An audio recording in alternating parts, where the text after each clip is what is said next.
The mercury in the glass tube read -38 degrees outside the cabin door.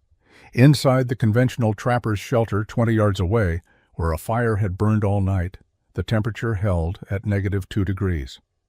Inside the cabin built beneath the stone arch with the same fire burning, the mercury showed positive 42 degrees. 44 degrees of difference that would save lives and change how men built in the Montana wilderness forever. Before we begin, let us know where you're watching from, and if stories like this move you, hit that subscribe button, because tomorrow's episode reveals an innovation even more unbelievable than this one. The winter of 1840 to 1841 brought cold to the Montana Territory that old trappers claimed they had never witnessed in their lifetimes. It arrived in mid-January without warning, a mass of Arctic air that descended from the Canadian plains and settled across the Rocky Mountain valleys like something solid and immovable. The temperature dropped to levels where spit froze before hitting the ground, where breath formed ice crystals in beards, where exposed skin blackened with frostbite in minutes. Henrik Stromberg stood outside his cabin on the morning of January 19, 1841, watching smoke rise from William Porter's chimney 300 yards down the valley. The smoke climbed straight up in the still air, a thin gray column that spoke of a fire burning inside. Henrik knew William was burning every piece of firewood he had cut for the month, trying desperately to keep his family warm. Henrik also knew, with the certainty that came from 6 years of observation and measurement, that William's fire was barely making a difference. Henrik's own cabin sat beneath a massive stone arch, a geological formation that towered 40 feet above the valley floor and extended back into the hillside like a frozen wave of granite. The cabin itself was unremarkable, built from local pine logs in the standard notched corner method that every trapper in the territory used. But its location, tucked completely underneath the overhanging stone, made it fundamentally different from every other structure in the region. The idea had come to him in the spring of 1835, 6 years earlier, born from tragedy and transformed by obsession into something that other trappers still mocked as foolishness. They called it Stromberg's Cave. They joked that he lived like a bear, hiding under rocks instead of building in honest clearings like proper men. They questioned whether the stone might collapse and crush him in his sleep. They suggested, with the casual cruelty that isolated men often wielded, that grief had damaged his mind. Henrik had stopped trying to explain his reasoning years ago. The numbers spoke for themselves, recorded meticulously in a journal he kept by his bed. Temperature measurements taken with a mercury thermometer he had purchased in St. Louis. Readings recorded 3 times daily for 5 winters. The pattern was undeniable. On cold nights, his cabin remained dramatically warmer than conventional structures, even when comparable fires burned in both. On the coldest nights, the difference became extreme. This morning, January 19th, would provide the most extreme demonstration yet. Henrik walked the 20 yards to William Porter's cabin, his feet crunching on snow that had the consistency of sand in the brutal cold. He knocked on the door, his knuckles protected by thick moose-hide mittens. William opened it, his face haggard from a sleepless night spent feeding his fire. "Come measure if you want," William said, his voice flat with exhaustion. "The children are alive." Barely. Henrik stepped inside with his thermometer. Henrik Stromberg arrived in the Montana Territory in the spring of 1834 with 2 pack mules, a rifle, basic trapping supplies, and the skills his father had taught him in their Minnesota logging camp. He was 26 years old, unmarried, and drawn west by the same combination of ambition and restlessness that brought most young men to the frontier. The Rocky Mountain fur trade was past its peak by then, but a competent trapper could still make decent money if he worked hard and survived. He met William Porter at a trading post on the Yellowstone River in late April. William was 32, married to a woman named Catherine, and father to 2 children, ages 5 and 3. They had come from Ohio the previous year and built a cabin in a valley about 40 miles southwest of the trading post. William knew the mountains and offered to show Henrik good trapping territory in exchange for help improving his cabin before winter. Henrik agreed. The partnership made practical sense. William had local knowledge and an established base camp. Henrik had strong arms and construction experience. They spent May and June working William's trap lines, learning each other's rhythms and capabilities. The work was profitable enough. Beaver were scarce compared to earlier decades, but marten, fox, and muskrat brought fair prices. In July, they turned their attention to William's cabin. It was typical frontier construction, built the previous summer in 4 days of hard work. Logs notched at the corners chinked with moss and mud, a dirt floor, one small window covered with oiled paper, and a simple pole and bark roof. The structure kept out wind and rain adequately, but William wanted improvements before his family faced another Montana winter. Henrik helped him build a proper stone fireplace to replace the open fire pit William had used the first year. They dug clay from a creek bank and gathered flat stones from a nearby hillside. The work took 2 weeks. The fireplace drew well and reflected heat into the room, a significant improvement over the open pit.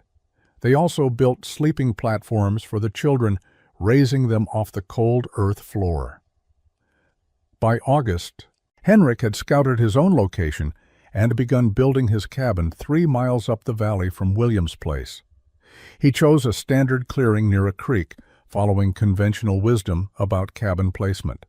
Water access was important. The site was level. Large pines nearby would provide firewood. He built using the same methods William had used, the same methods every trapper in the territory used.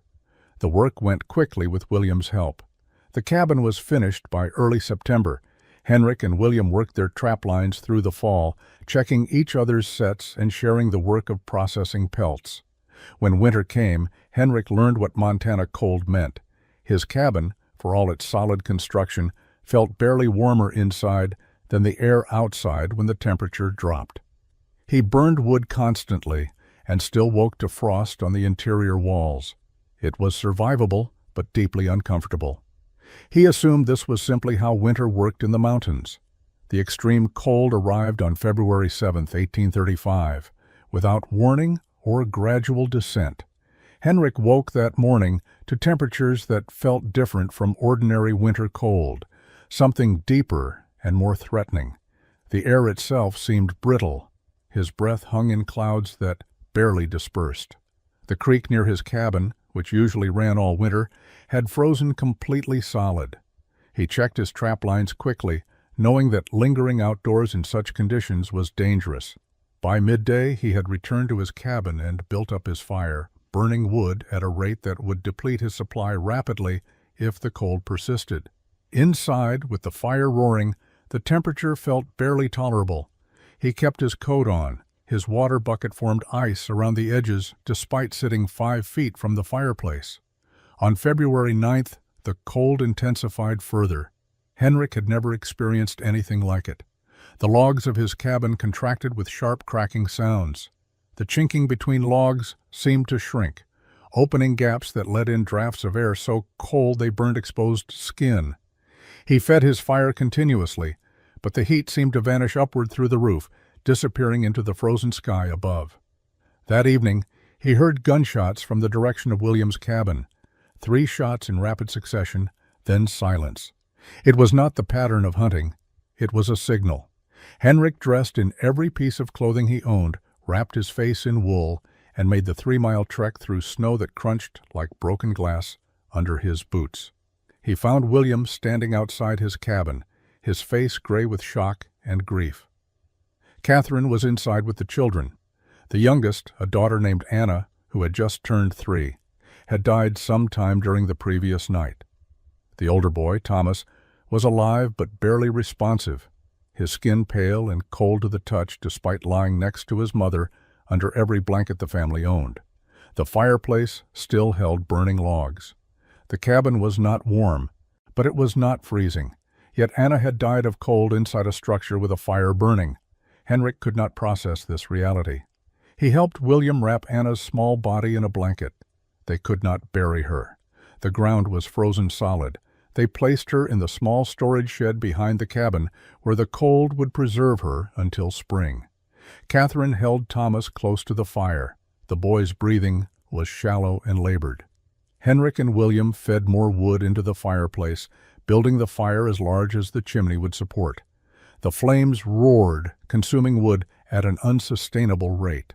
The heat reached perhaps 6 feet from the fireplace, then dissipated into the cold air that filled the rest of the cabin. Thomas died just after midnight on February 10th. His breathing simply stopped.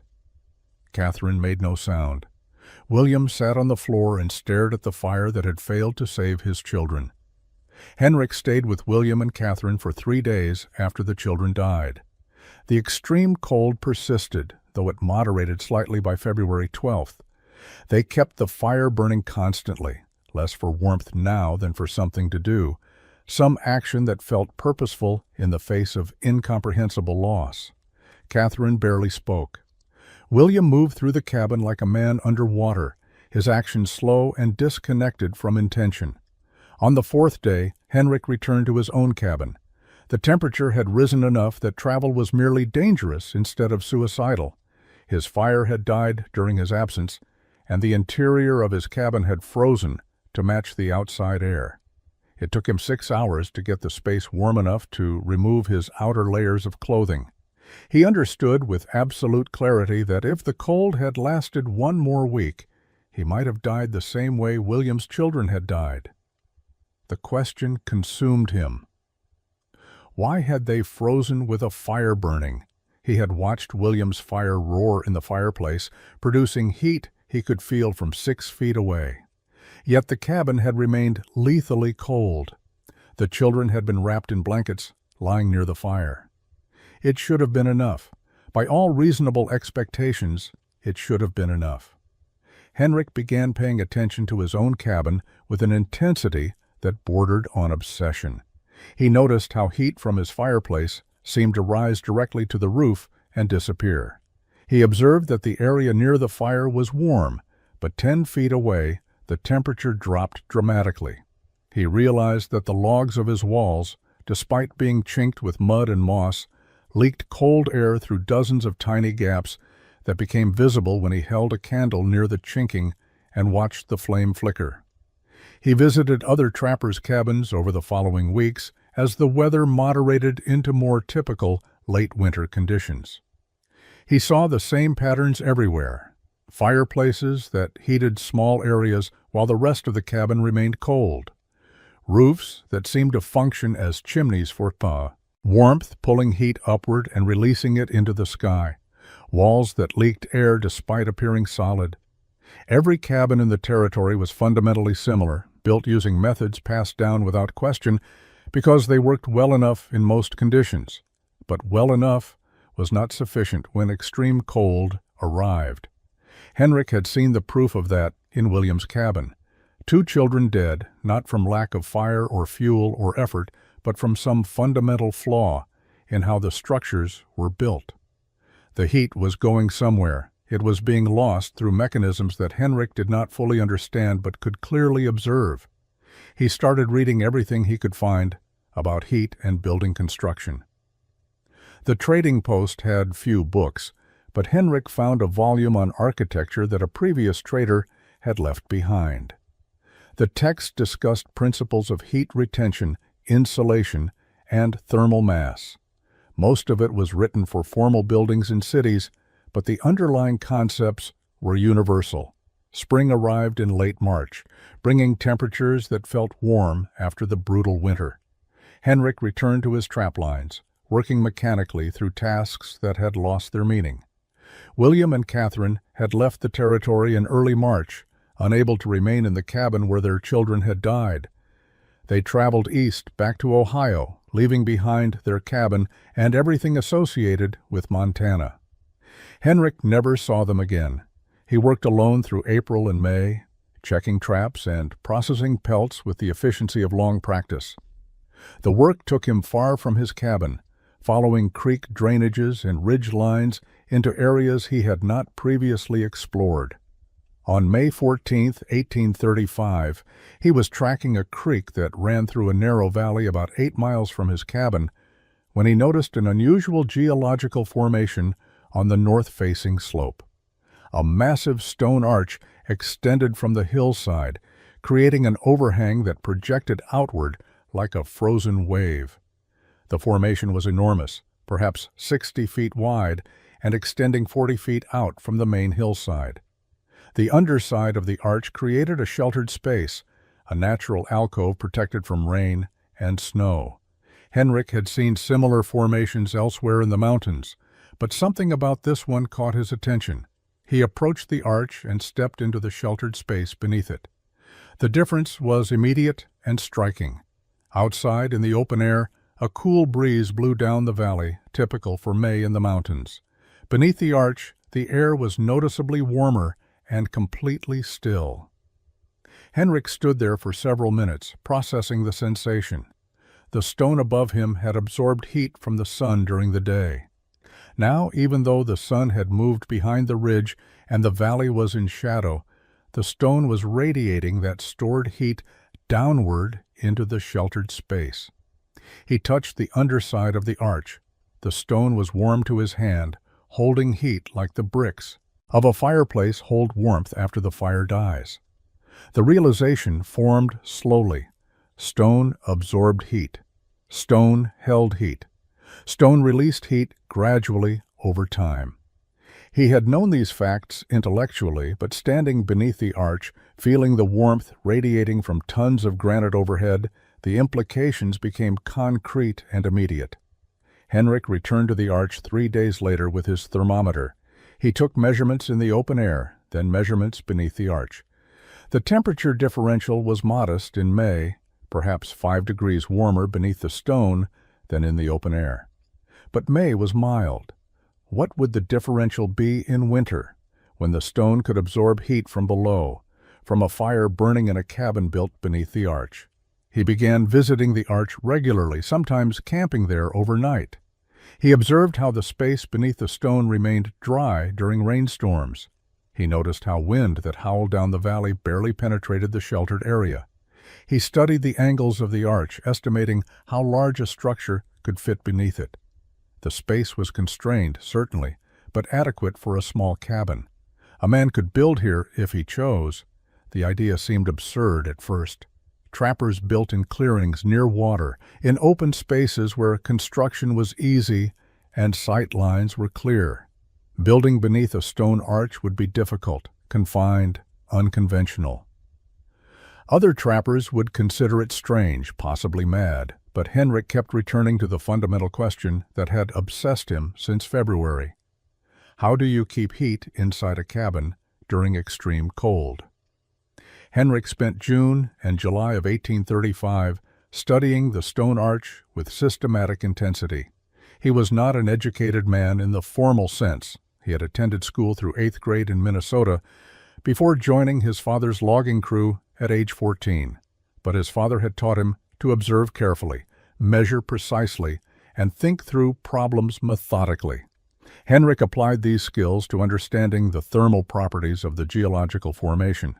He built a small fire beneath the arch one evening in late June and watched what happened to the heat. The smoke rose and spread out against the underside of the stone, then drifted out from beneath the arch in a slow dispersal pattern. The stone itself absorbed heat from the smoke and flames. Henrik could feel the rock warming as the fire burned. Hours after he let the fire die, the stone continued, radiating warmth downward into the space below. He took temperature measurements compulsively. Outside air temperature at dawn, 48 degrees. Temperature beneath the arch at the same time, 54 degrees. Outside air temperature at midday with sun directly overhead, 67 degrees. Temperature beneath the arch, 62 degrees. The stone moderated temperature swings, absorbing excess heat during warm hours and releasing it during cool hours. The effect created a more stable, thermal environment than existed in open air. Henrik began calculating. The arch extended approximately 40 feet from the hillside and was roughly 60 feet wide. The height varied, but at its lowest point along the outer edge, the stone was still 12 feet above the ground. A cabin built entirely beneath this arch could be perhaps 30 feet deep, 20 feet wide, and 8 feet tall at its peak. Those dimensions would provide adequate living space for one man, more than adequate compared to his current cabin. The critical insight came in mid-July during a week of hot weather. Daytime temperatures climbed into the 80s, unusual for the Montana mountains, but not unprecedented. Henrik's current cabin, built in an open clearing, became uncomfortably hot during the afternoon as sun pounded the roof and walls. He spent an afternoon beneath the stone arch and found the space noticeably cooler than the surrounding air. The massive stone formation blocked direct sunlight and absorbed heat slowly enough that the sheltered area remained comfortable even during the hottest part of the day. The principle worked in both directions. Stone that kept the space cool in summer would keep it warm in winter. A fire burning inside a cabin beneath the arch would heat not just the interior air, but also the stone overhead. That heated stone would become a thermal battery, storing warmth and radiating it back into the living space for hours after the fire died or diminished. The stone would also prevent heat from escaping upward, the primary heat loss mechanism Henrik had observed in conventional cabins. He spent 3 days sketching plans in a notebook, working out dimensions and angles. The cabin would need to fit entirely beneath the arch, positioned to maximize the stone overhang. The back wall would integrate with the hillside, possibly even set into it slightly for additional protection. The front wall would face the valley, allowing light and air while remaining sheltered by the arch's projection. The roof would be minimal, perhaps just planks to create a ceiling, since the stone overhead eliminated the need for weather protection from above. August of 1835 brought Henrik to detailed planning that consumed his evenings and occupied his thoughts during the day. He continued working his trap lines mechanically, but his mind was always calculating angles, estimating materials, solving construction problems that conventional cabin building never addressed. Building beneath a stone arch presented challenges that no trapper in the territory had previously confronted. The foundation concerned him most. The ground beneath the arch sloped slightly from back to front, following the natural grade of the hillside. A conventional cabin could tolerate slight floor slope, but Henrik wanted precision. He decided to excavate the interior space, removing soil, until he reached bedrock or solid substrate, then build up a level floor using carefully selected stones. The work would be exhausting, but it would create a stable base that would not settle or shift. The walls presented their own complexities. The back wall would need to integrate with the hillside, requiring careful fitting against irregular stone surfaces. The side walls would extend from the hillside forward, following the natural contours of the arch overhead. The front wall would be the only fully conventional section, but even it would need to account for the arch's overhang.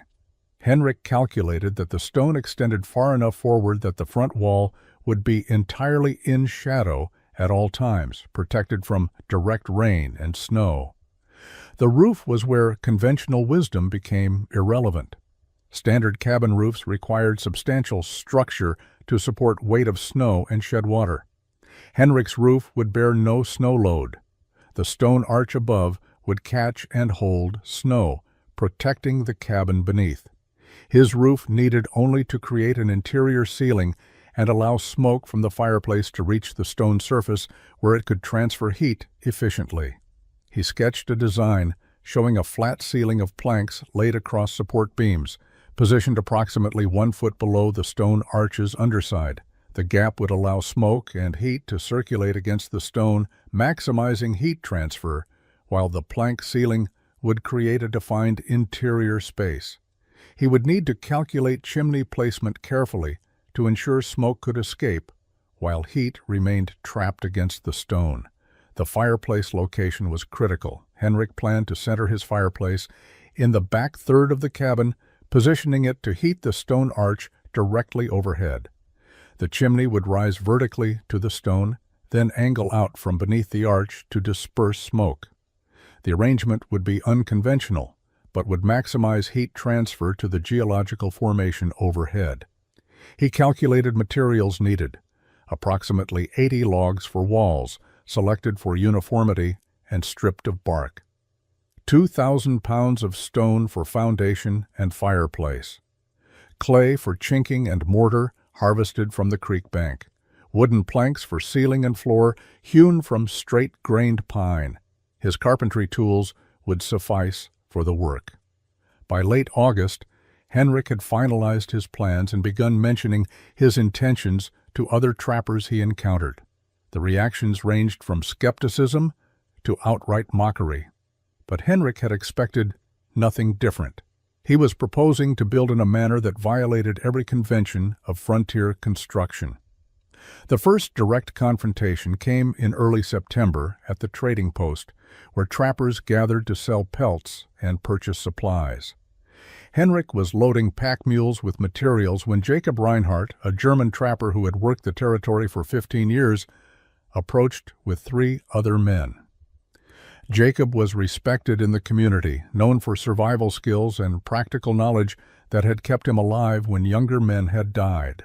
"Stromberg," Jacob said, his accent still heavy despite years speaking English.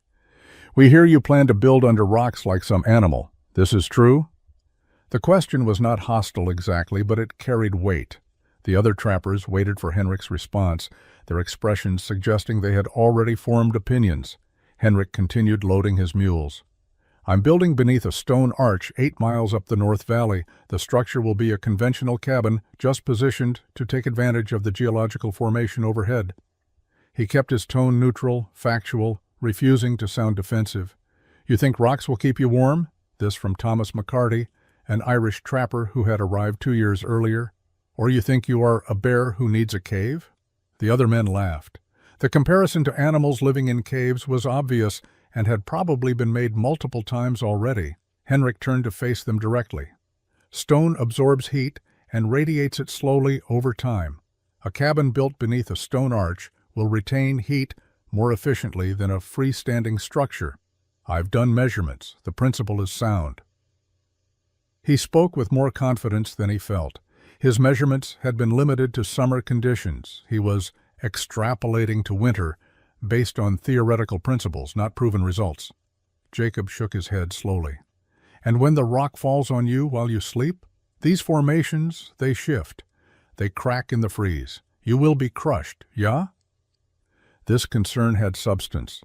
Rock formations did occasionally collapse, though the arch Henrik had selected showed no signs of instability. Still, the risk existed. "The arch has stood for thousands of years," Henrik replied. "The stone shows no cracks or fracture patterns. It's stable." He could not guarantee this with certainty, but geological time suggested the formation was solid. "You are building this because of William's children," Jacob said quietly. The statement was not a question. "This is grief talking, not sense. A normal cabin with a good fire keeps a man alive. What happened to those children? That was terrible cold. Once in 20 years, maybe. You cannot build for the impossible winter." Henrik felt anger rise, but kept it controlled. "I'm building for the impossible winter, because the impossible winter will come again. Maybe not this year or next year, but it will come. And when it does, I intend to survive it." He finished securing his load and prepared to leave. "He goes to live in a cave," Thomas said to the others as Henrik led his mules away. "Next spring, we will find him crushed under his rock, and we will say we warned him." More laughter followed Henrik as he left the trading post. He did not look back. Over the following weeks, as Henrik began construction, other trappers made excuses to visit the site. They wanted to see the crazy Swede building his cave cabin. Most offered unsolicited advice that amounted to suggestions he abandon the project and build normally. Henrik began construction on September 12, 1835, working alone in the sheltered space beneath the stone arch. The first task was excavation, removing 18 inches of soil and organic material to reach solid substrate. He dug with a shovel and mattock, hauling the excavated material away in a wooden bucket. The confined space made the work awkward. He could not swing tools freely or maneuver easily. Every movement required awareness of the stone overhead and the limited clearance. The excavation took 11 days of steady labor. When he finished, he had a level rectangular depression 30 feet deep and 20 feet wide, the floor smooth bedrock in some areas and packed mineral soil in others. He began laying foundation stones, selecting flat pieces from a nearby talus slope and fitting them together to create a level surface. The foundation work was meticulous and slow. Each stone required careful placement and checking with a level he had brought from his previous cabin. By early October, the foundation was complete, and Henrik began cutting logs for the walls. He selected standing dead pines, trees that had died recently enough that the wood remained sound but had dried sufficiently to reduce weight. He wanted logs of uniform diameter, approximately 10 inches, and as straight as possible. Each acceptable tree required evaluation, cutting, limbing, and transport to the building site. The work consumed 3 weeks. The wall construction presented unique challenges. The back wall needed to fit against the irregular hillside surface. Henrik used a technique he had learned from his father, scribing the irregular stone surface onto the ends of logs using a compass tool, then trimming the logs to match the contour. The process was time-intensive, but created tight contact between wood and stone, eliminating gaps where cold air could penetrate. The side walls extended forward from the hillside, their top edges following the downward curve of the stone arch overhead. Henrik had to trim each log to a slightly different length and angle to maintain contact with the stone ceiling while keeping the wall vertical. The geometry was complex, requiring constant measurement and adjustment. He worked with a hand level, a measuring cord marked in feet and inches, and careful observation. The front wall was simplest, built conventionally with notched corners and uniform log lengths. Henrik included spaces for a door and 2 small windows, framing these openings with extra support logs. The wall rose to 8 feet at its peak, just clearing his head with comfortable margin. Above this height, the stone arch took over, eliminating need for gable construction or roof support. By late November, the walls were complete. Henrik chinked the gaps between logs with clay mixed with grass and small stones, creating a seal that was flexible enough to accommodate wood movement but dense enough to block air infiltration. He worked the chinking deep into each gap, packing it tight with a wooden tool shaped for the purpose. The interior began to feel enclosed, protected, fundamentally different from the open construction site it had been weeks earlier. December brought snow and dropping temperatures that made construction more difficult, but also more urgent. Henrik needed shelter before the deep cold arrived.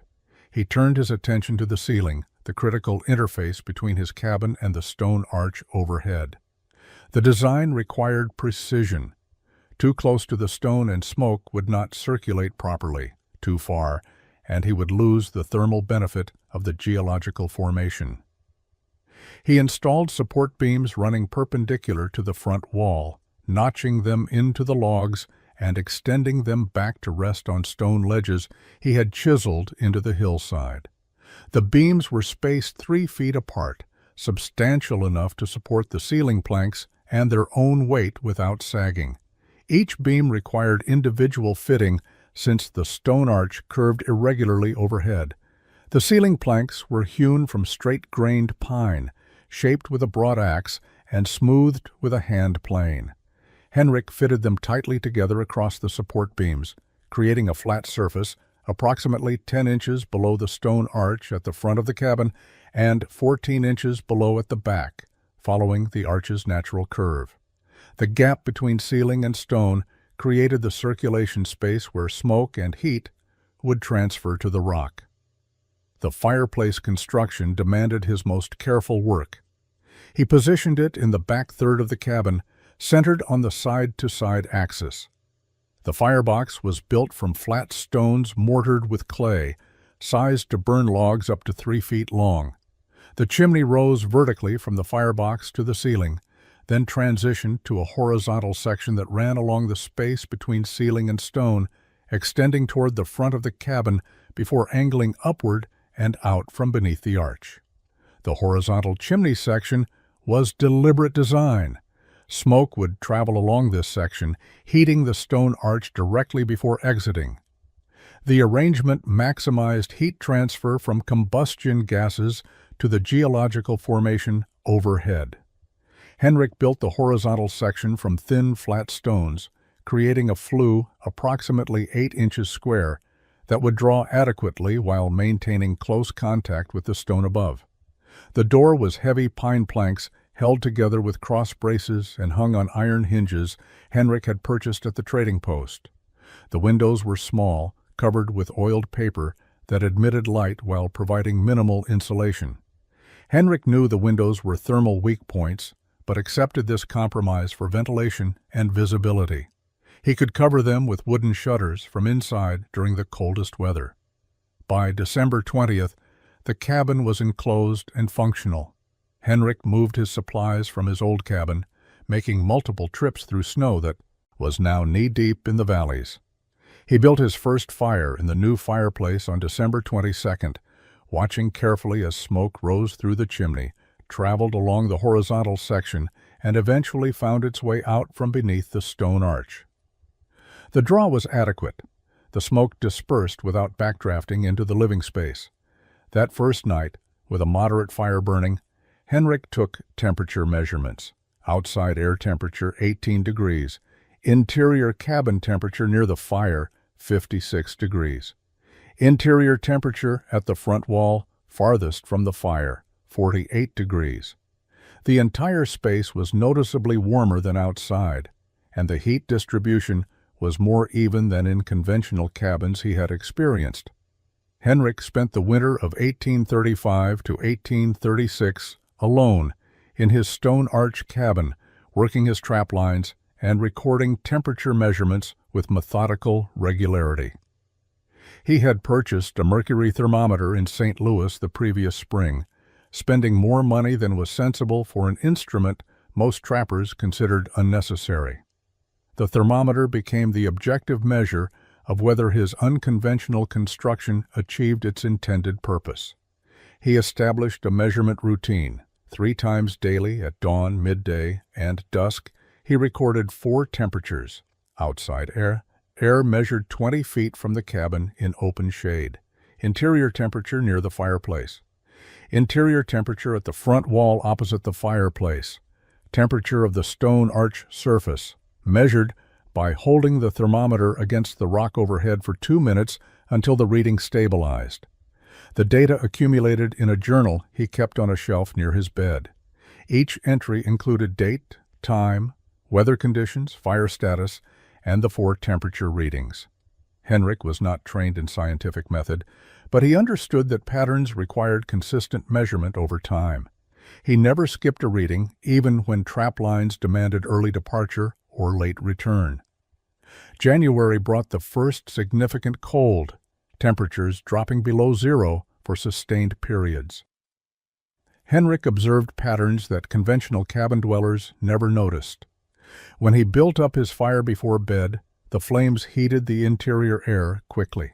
That air rose to the ceiling, then transferred heat to the stone arch overhead. The stone absorbed this heat slowly, its massive thermal mass requiring hours to warm significantly.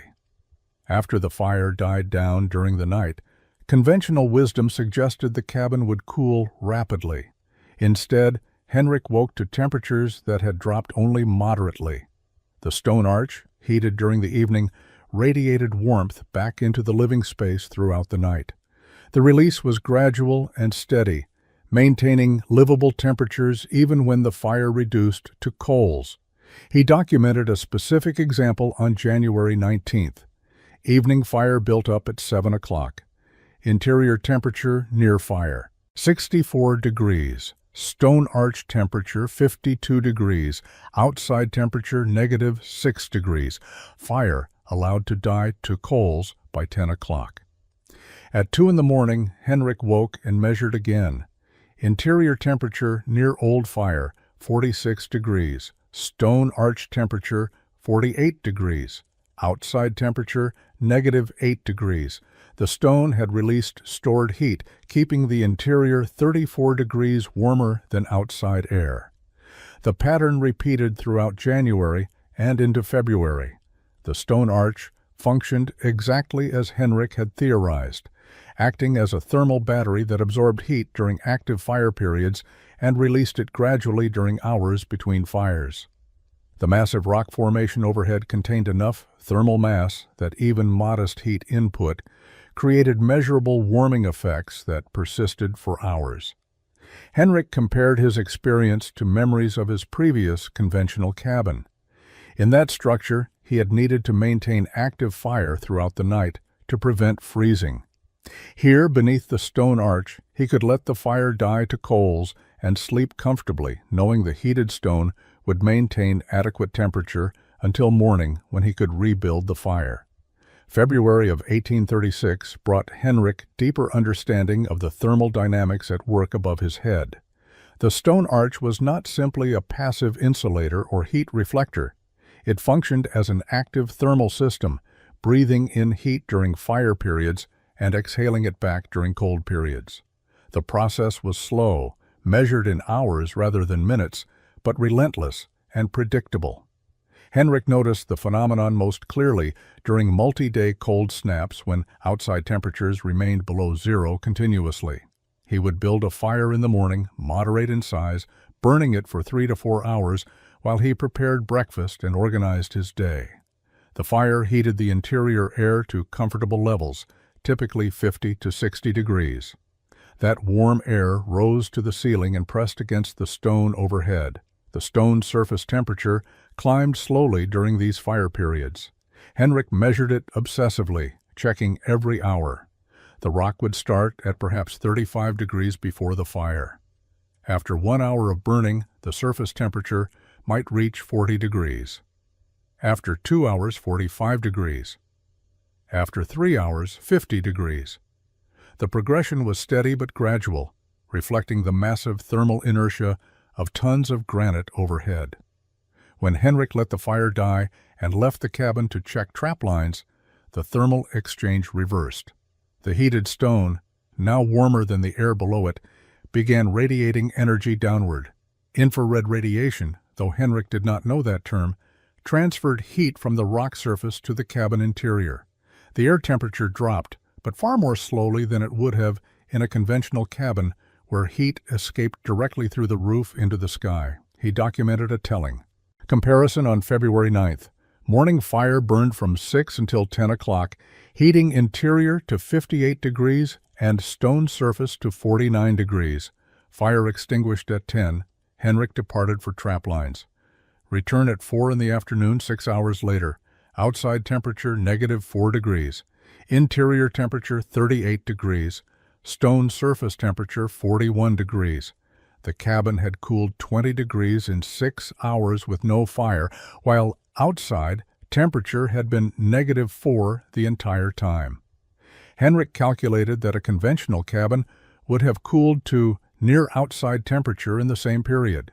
His old cabin, he remembered clearly, would drop from 50 degrees to near zero in 3 hours without fire.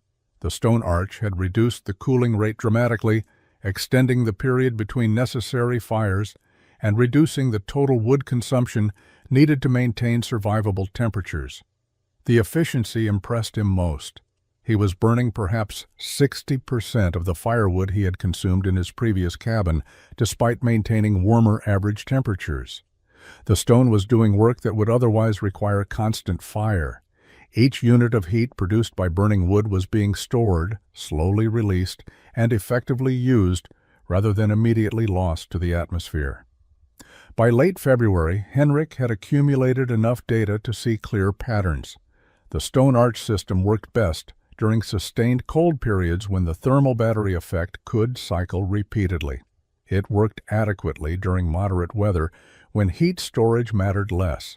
The system's advantages scaled with severity of conditions, becoming most valuable precisely when survival depended on heat retention. March brought moderating temperatures and the return of trappers from winter isolation. Henrik encountered Jacob Reinhardt at a creek confluence in mid-March while both were checking early spring trap sets. Jacob approached with the cautious friendliness of men who had not seen other humans in months. They exchanged basic information about winter survival, trap success, and general conditions before Jacob raised the inevitable question.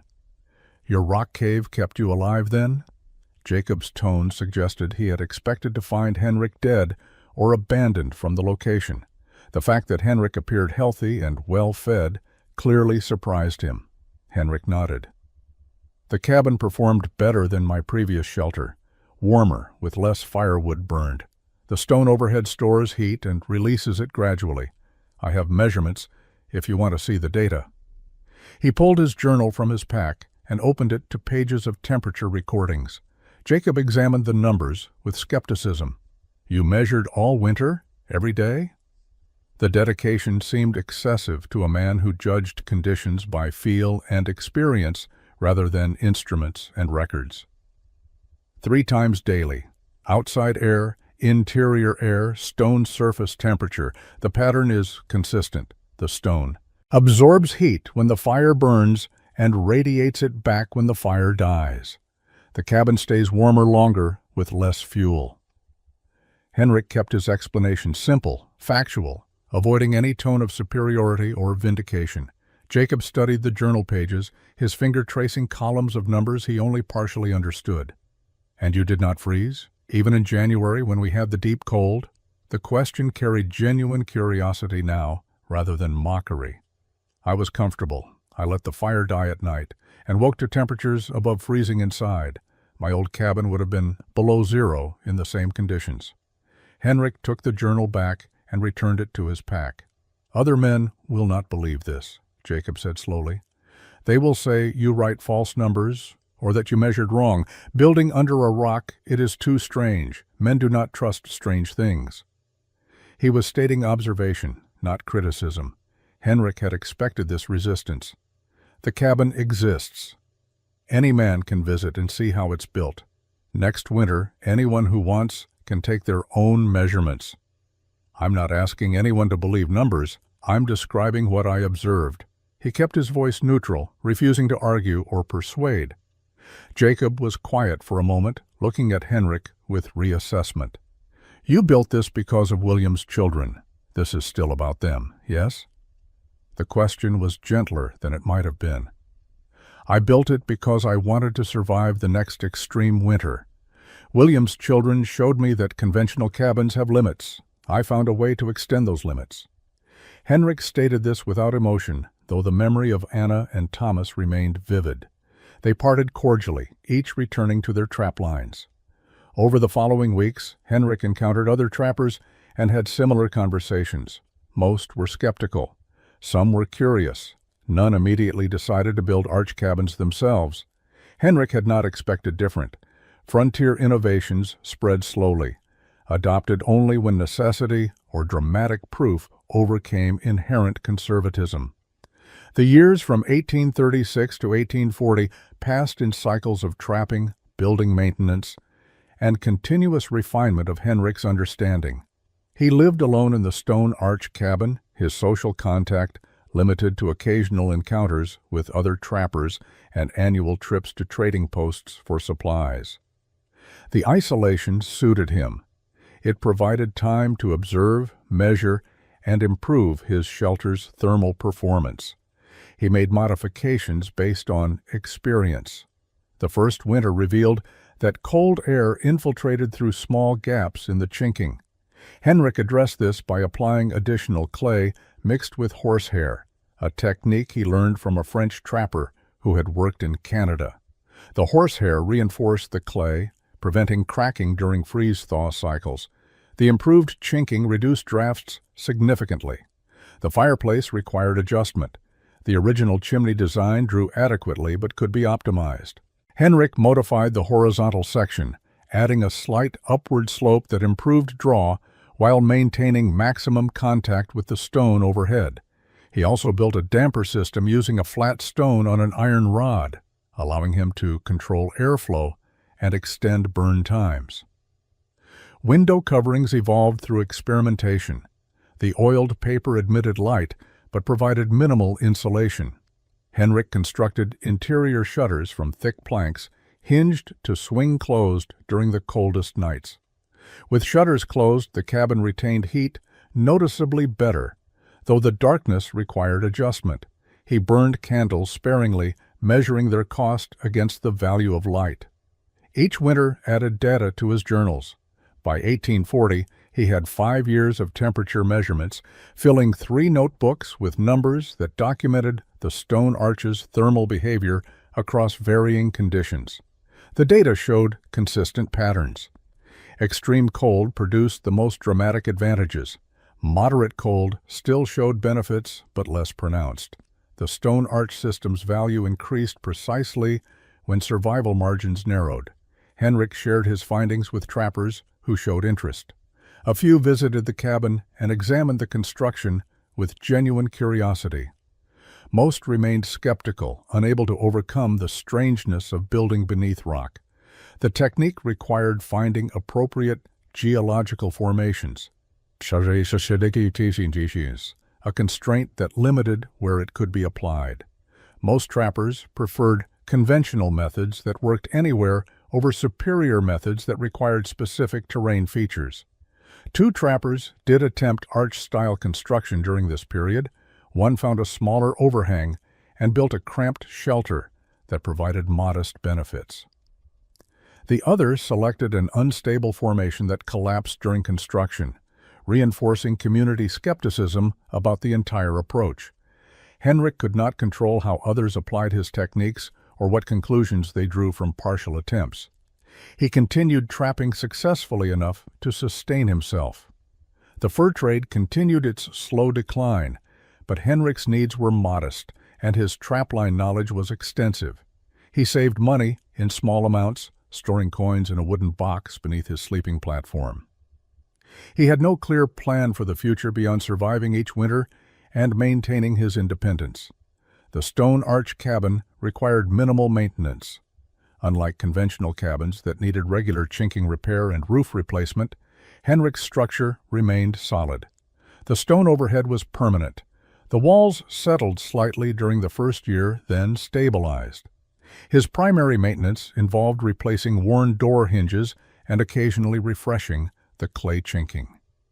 The winter of 1840 to 1841 announced itself in early November with temperatures that dropped faster and further than any pattern Henrik had recorded in 5 years of measurements. By mid-November, conditions that normally arrived in January were already present. Old trappers at the trading post spoke in quiet tones about signs they recognized from the legendary winter of 1820, a season that had killed dozens of men across the northern Rockies. Henrik prepared methodically. He cut and stacked firewood until he had triple his normal supply. He reinforced his cabin's chinking, checked his fireplace for cracks, and inventoried food stores. The stone arch overhead showed no signs of stress or instability, but he examined it carefully anyway, looking for any indication that freeze-thaw cycles might have weakened the formation. The granite remained solid, unchanged from the day he had first discovered it. December brought cold that descended in waves, each one deeper than the last. Henrik's thermometer recorded -15 degrees in early December, -22 degrees by mid-month. Other trappers began abandoning their remote cabins, moving to trading posts or clustered camps where shared fires in proximity to help improve survival odds. Some invited Henrik to join them. He declined politely, confident in his shelter's capability.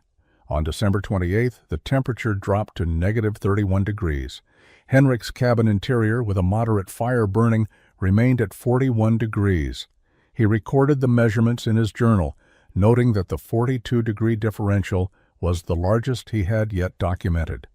The stone arch overhead was doing exactly what he had designed it to do, creating a thermal barrier between his living space and the lethal cold outside. January brought conditions that redefined what Henrik understood as survivable weather. The temperature fell to -36 degrees on January 7th, -40 degrees on January 14th. On January 18th, his thermometer could measure no lower. The mercury column contracted into the bulb, indicating temperatures beyond the instrument's range. Henrik estimated -45 degrees based on how quickly exposed metal frosted and how his breath behaved in the air. Inside his cabin, with his usual fire burning, the temperature held at 38 degrees. Not comfortable by normal standards, but survivable with adequate clothing and blankets. Henrik could move around, prepare food, maintain his fire, and sleep without risk of freezing. He used less firewood than he had during milder winters because the stone arch's thermal mass was so effective at these extreme temperatures. News began filtering through the scattered trapping community. Men were dying. A trapper named Douglas Mackenzie froze in his cabin near the Boulder River despite having firewood stacked outside. 2 brothers working the Madison River drainage were found dead in their bunks, their fire burned out, their cabin interior frozen solid. The stories accumulated through January, passed along by the few men hardy or foolish enough to travel in the conditions. Henrik remained in his stone arch cabin, venturing out only for essential firewood gathering and brief trap checks. His thermal measurements continued 3 times daily, documenting conditions that were killing men in conventional shelters across the territory. The stone overhead, warmed by his fire, radiated heat that kept him alive. On January 19, 1841, the morning Henrik stood outside measuring -38 degrees, he knew the moment had arrived to demonstrate what 5 years of solitary observation had proven. Men were dying in cabins that should have protected them. The impossible winter he had warned about, the winter Jacob Reinhardt had dismissed as too rare to build for, was killing trappers across the Montana Territory. Henrik walked to William Porter's old cabin, now occupied by a trapper named David Sullivan and his younger brother Patrick. The Sullivan brothers had arrived from Missouri 2 years earlier, built a conventional cabin on the site where William's family had died, and established successful trap lines. They were competent men, hard workers, survivors of 2 Montana winters, but they were struggling now. David opened the door when Henrik knocked, his face showing the exhaustion of multiple sleepless nights spent maintaining fire. Inside, Patrick sat close to the fireplace, wrapped in blankets despite the flames roaring less than 4 feet away. The interior temperature, Henrik could feel immediately, was barely above freezing, despite the fire-consuming wood at an unsustainable rate. "I brought my thermometer," Henrik said. "I want to show you something, but I need you to measure your cabin temperature first, then come to my place and measure there. Just observation, no judgment." He kept his tone neutral, offering information rather than criticism. David looked at the thermometer, then at his brother. "What's the point? We know it's cold. We're burning everything we have, and it's still cold. That's just how it is in weather like this." His voice carried defeat rather than argument. "It doesn't have to be this cold inside," Henrik said. "Come see." He handed David the thermometer and waited while the reading stabilized. -2 degrees inside the Sullivan cabin, with a large fire burning steadily. David stared at the number, then looked at Henrik with something approaching despair. They walked to Henrik's cabin, all 3 men moving quickly through cold that burned exposed skin in seconds. Henrik opened his door and ushered them inside. The temperature difference was immediately obvious, physical, undeniable. The Sullivan brothers stopped just inside the door, their expressions shifting from skepticism to confusion to understanding. Henrik's fire was smaller than theirs, burning with moderate flames rather than the roaring blaze they maintained. Yet the cabin interior felt warm by comparison to what they had just left. Henrik placed the thermometer on his table and waited for the reading to stabilize. Positive, 42 degrees, Patrick did the arithmetic first. 44 degrees warmer than our cabin, with a smaller fire. He said it quietly, stating fact without embellishment. David walked slowly around the interior, looking at the ceiling, the walls, the fireplace. His eyes kept returning to the stone arch, visible through gaps in the ceiling planks. The rock does this. The rock overhead keeps you warm. The question was genuine, seeking understanding rather than challenging. Henrik explained the principle simply: heat rises. In conventional cabins, it escapes through the roof into the sky. Here it hits stone that absorbs it and radiates it back. The stone acts as storage, holding warmth and releasing it slowly. The massive formation overhead is a thermal battery powered by the fire below. Other men need to know this, David said. Men are dying. If this works, if it really keeps you 44 degrees warmer, others need to know. The Sullivan brothers survived the winter of 1841 by moving into Henrik's cabin. The three men shared the space through February and into March, maintaining fire in shifts and experiencing firsthand how the stone arch system functioned. When temperatures finally moderated in late March, David and Patrick returned to their own cabin, but their understanding of frontier shelter had changed permanently. Word spread through the trapping community without formal announcement or organized effort. Men who had survived the catastrophic winter talked to other survivors. The Sullivan brothers described the 44-degree temperature differential they had witnessed. A few trappers who had previously dismissed Henrik's approach now reconsidered, their skepticism undermined by the winter's death toll and the objective proof of measured temperatures. Henrik did not promote his techniques or seek recognition. When trappers asked questions, he answered factually. When they wanted to see his cabin, he showed them. When they requested specific construction advice, he provided it. But he made no attempt to convince anyone or argue for adoption of arch-style building. The stone arch cabin existed as demonstration. Men could learn from it or ignore it as they chose. The practical challenge was finding suitable geological formations. Stone arches of adequate size were not common.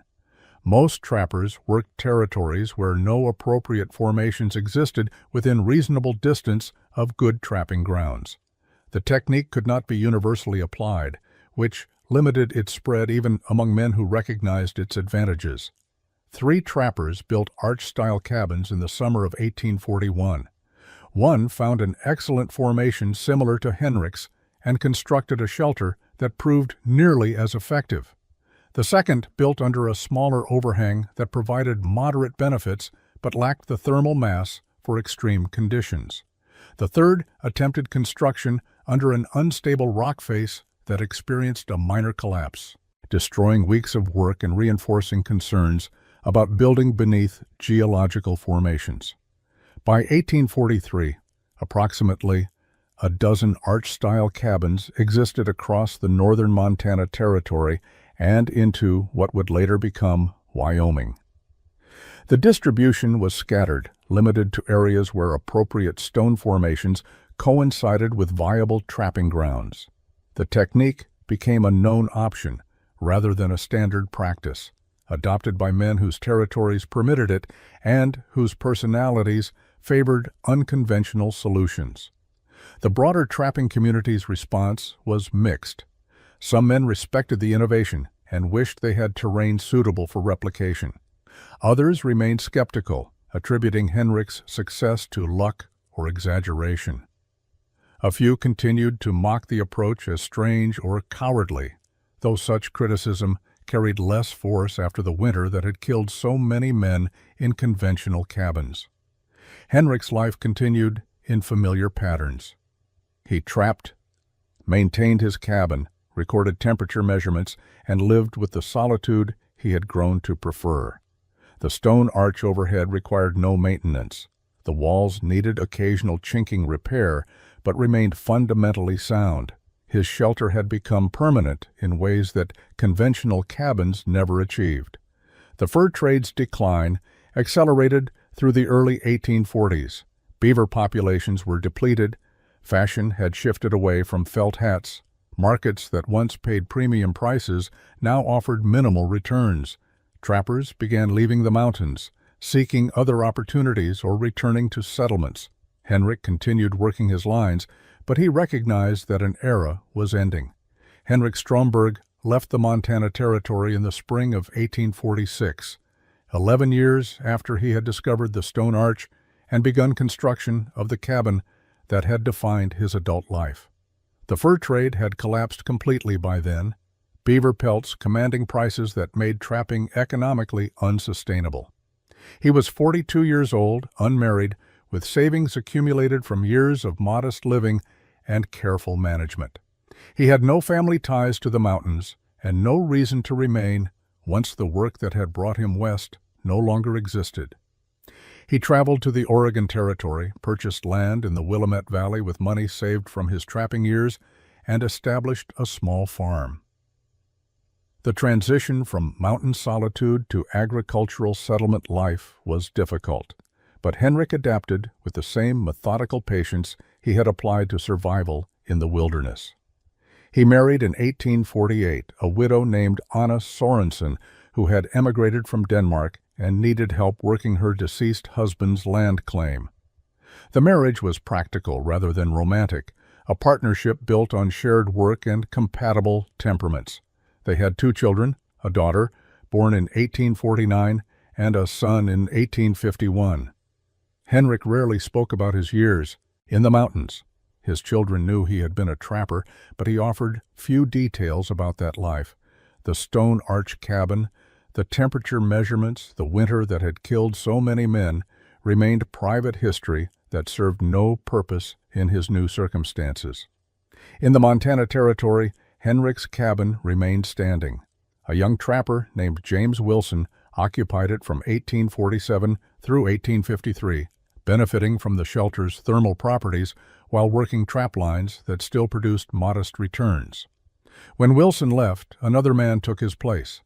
The cabin became a known landmark, referred to in the scattered trapping community as the Stromberg Arch, or the Stone Cabin. Its location and construction made it valuable to anyone working that drainage. The technique of building beneath stone arches persisted in limited application through the 1850s and into the 60s.